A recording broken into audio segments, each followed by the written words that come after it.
ગોધરા તાલુકાના અસારડી ગામે રહેતા સામાજિક કાર્યકર અને લોકસભાની ચૂંટણીમાં અપક્ષ ઉમેદવાર તરીકે ચૂંટણી લડનાર હસમુખ રાઠોડ નામના વ્યક્તિ પર અસારડી દૂધ ઉત્પાદક મંડળીના મંત્રી દ્વારા હુમલો કરવાની ઘટના સામે આવી છે, જેમાં 1 મહિના પહેલા હસમુખ રાઠોડે પોતાના ફેસબુક એકાઉન્ટ પર દૂધમાં ફેટ ઓછું મળે છે તેવી પોસ્ટ મૂકી હતી। હસમુખ રાઠોડના પત્ની અસારડી દૂધ ઉત્પાદક મંડળીમાં સભાસદ છે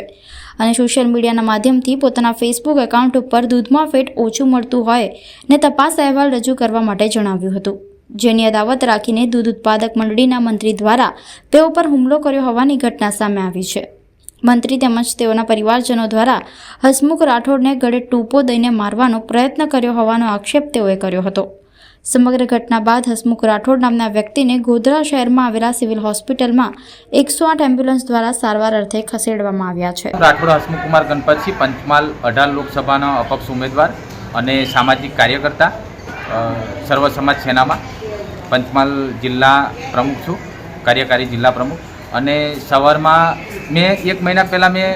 મારા ફેસબુક પેજ અને ઇન્સ્ટાગ્રામ આઈડી પર અમારા અસારડી દૂધ ઉત્પાદક સહકારી મંડળીમાં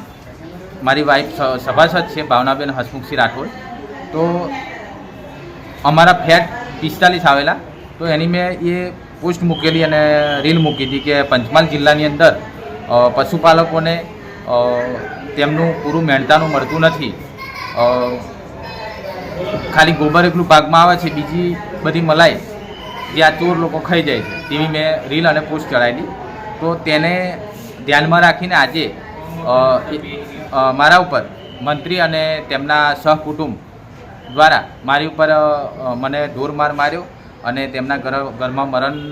થયેલું હતું, એટલે દરેકના ખભે ખેસ અને તુવાલ, એ તુવાલ દ્વારા મારું ગળું દબાવવાની કોશિશ કરી અને ગળું દબાવીને મતલબ